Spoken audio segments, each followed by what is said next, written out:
I just want to invest in people that really want to be the best that they can be.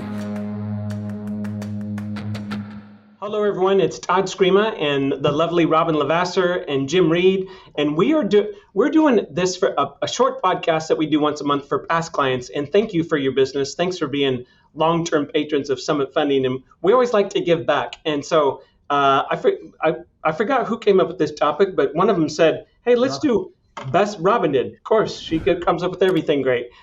Best books and podcasts on money and mindset. And the way I would frame this up is, it occurred to me at a young age. I'm not sure why. I think because I was always curious about things, like how do I grow my knowledge? We live in a world where information is so free. I mean, I'm listening. This is not one of my topics, but one of the greatest financial minds at work today is Ray Dalio.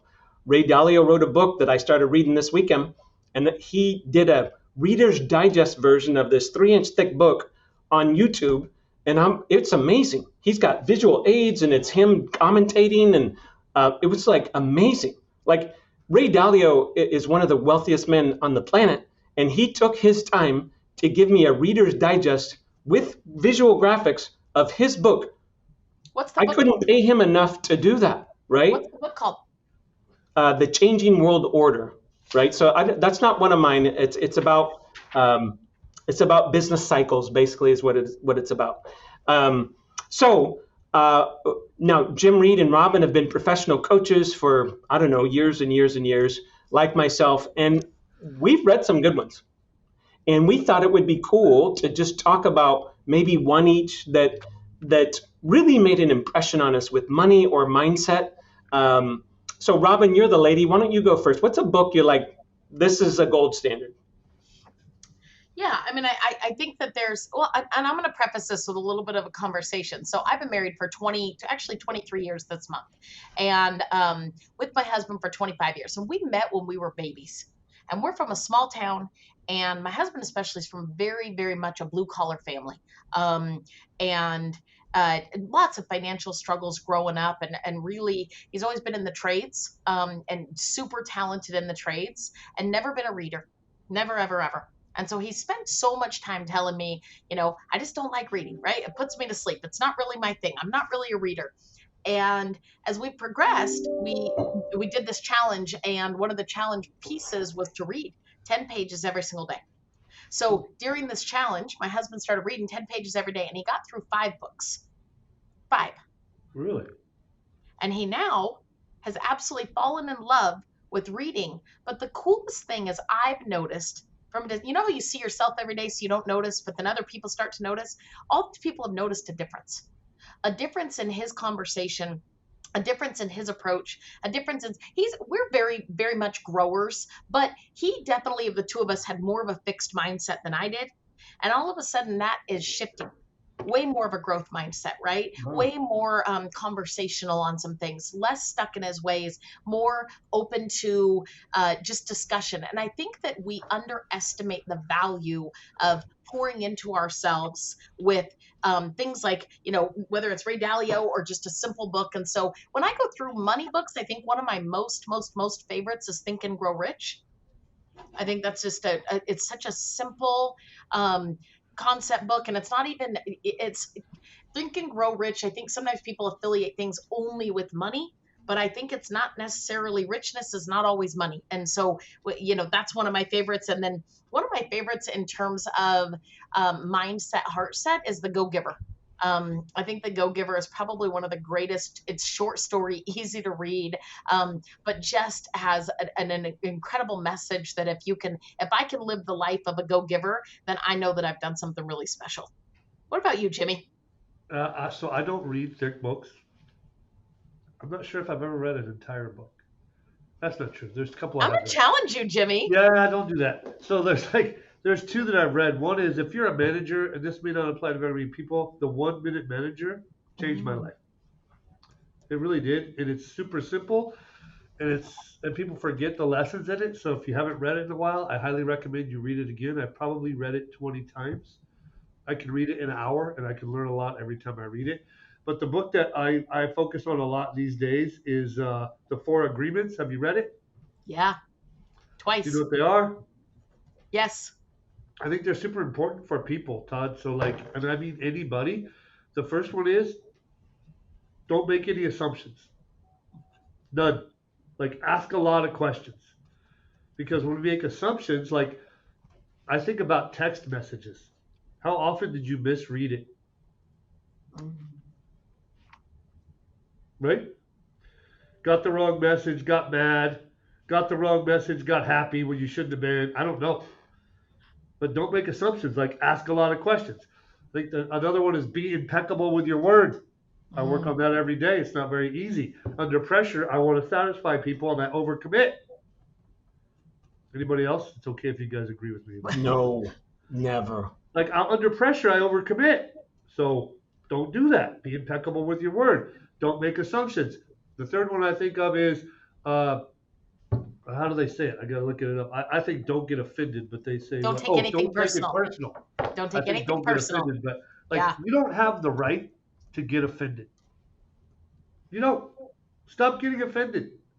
Don't take it personal. It's really not about you. If someone's having a bad day and you think it's because of you, you should go to therapy because it ain't about you. Right? I can't tell you how many times I've been like, what's wrong? What did I do? What did I do? What's wrong? What did I do? What a waste. They're having some issue. Either shut up or ask how you can help. One of the two. Can I help you? Nope. Okay. It's not about you, right? They'll get over it, right? They'll get over it or they won't. And then the last one is, I wish I could say I always do it, but I don't. But I want to. Always do your best. If you just did love it. those four things, you could never have to read another book. Look at you've only read 2 books, and look how insightful Yeah, but you they're are on good. I like the just one. small ones. I like bullet points, baby. I don't need You the know, I story. think that's a good point around reading, though. I think some people are, read every page, take notes, all of those things, and other people can be a skimmer, right? Just take in a few things, take in a few points. There's a book called The 5-Second Rule by Mel Robbins, and she's brilliant. And one of the tactics, which is really the premise of the book, but you could just take the tactic, is literally do a count down, not up, because up leaves you someplace to go, Ooh. but counting down. And every time you need to make a decision that you know you should do, hey, I need to work out. 5, 4, 3, 2, 1, go. Hey, I need to get out of bed and get off my scrolling of my phone. 5, 4, 3, 2, 1, go. Right? And the reason, again, you go down for that. But that's a simple little tactic that could maybe make a massive difference in someone's life. Next time I'm on TikTok. Because you can drown in TikTok, right? Don't be on TikTok. It's like I'm woken up an hour and a half later. It's so true. 5, 4, 3, 2, 1, no more. No more. Okay, so I'll give you guys a book, but before I do that, I got a comment. This is kind of a side comment that Robyn made me think of. So some people know I've got a love coach, right? I'm single, but I've got a love coach. Like I've been seeing this guy for over 2 years, and all he teaches me about is the science of romantic love. And I asked him last month, I said, Bill, you've been doing this for 40 years. He's 75 years old.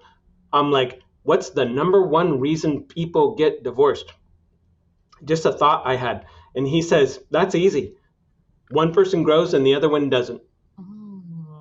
Literally what he said. Literally what he said. I referred him to you.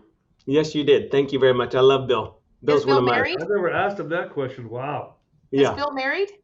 Bill's super happily married, gushes over his wife. Every time I talk to him, it's sickening. It's embarrassing. So one crazy. person grows, one person doesn't. I think that's every relationship, not even just love, right? I 100%. think it's every relationship. I think it's in employment. I think it's in family relationships. I think it's in a lot of places that, we really have to be cognizant of, am I all of a sudden standing here, Jimmy talks about this a lot.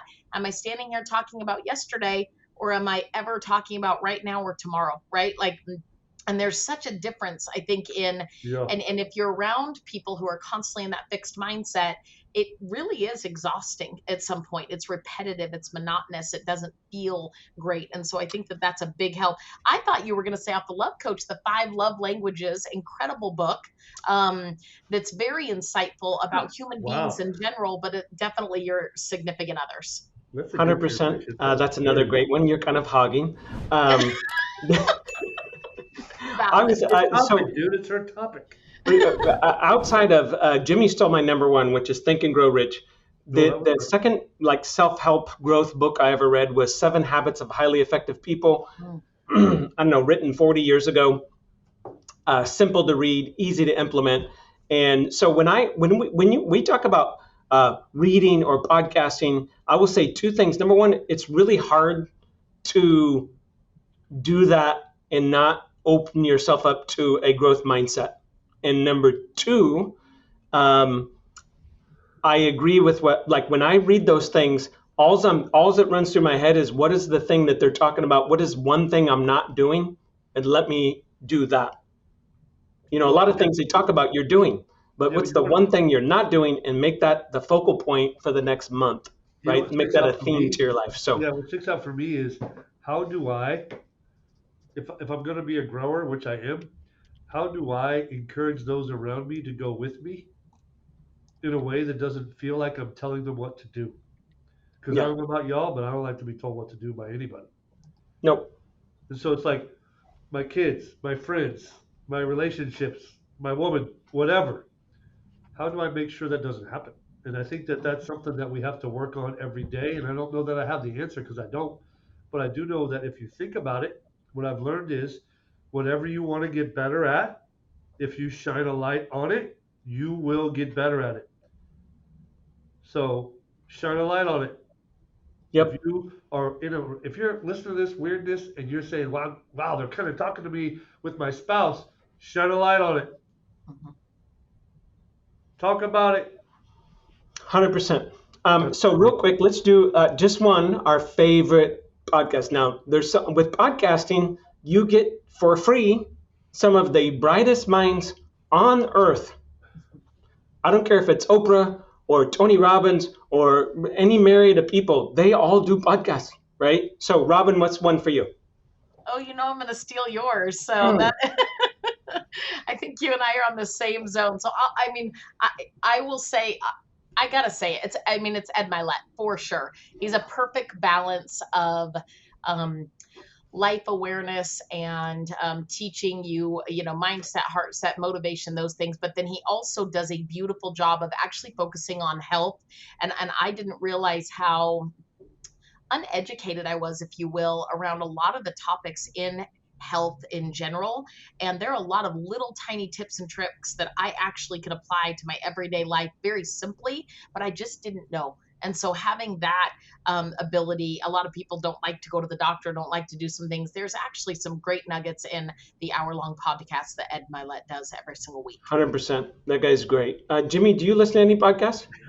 You already know the answer. You don't? Jimmy's favorite is called Be Your Best by Todd Scrima, Robyn, LaVassaur, and Jimmy Reed. So honestly, I haven't got into it yet. And I think there are other people listening that haven't either.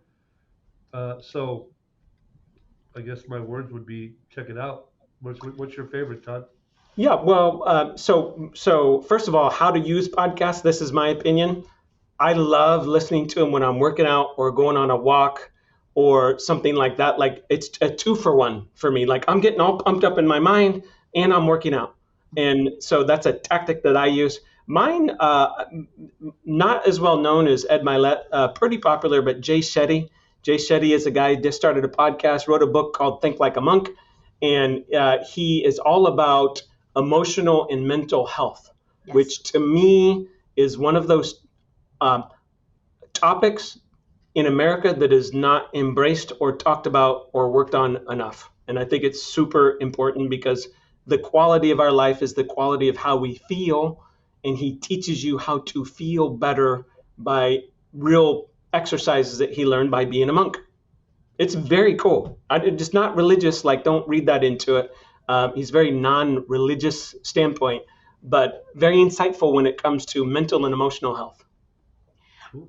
You know, totally opposite of, it's kind of like once in a while you have to pick up a fiction book if you're a reader versus you know, we're very much into the growth space, so I think we spend a lot of time there. But I find myself once in a while going, you just want to watch a movie, right? Like a feel good movie, those kind of things. What I would say is that, you know, Jim, there's actually a lot of fun in podcasts as well. True crime series, there's one locally out of Springfield, Oregon, that the name sounds inappropriate, but it's not meant to be, but it's literally called Small Town Dicks, and it's literally about the court cases here locally.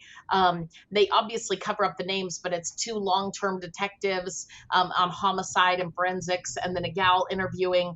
Actually, Lisa off of The Simpsons is on it, and so beyond the growth space and the mindset and all those things, there's also just some really, really good content on podcasts that's either fiction or nonfiction, but really not in that space at all, but really for entertainment purposes.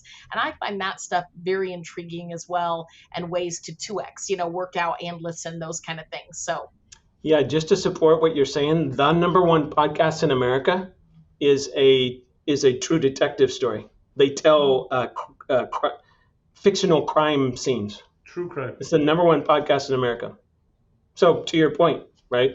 But the tons, all kinds of stuff out there. It's unbelievable. So kind of a brainstorm today, like, hey, something about growth mindset, something about entertainment, something about how do we improve what we're doing as humans, right? How to give back, how to educate ourselves. And I just think it's a beautiful topic. So hopefully it did some good.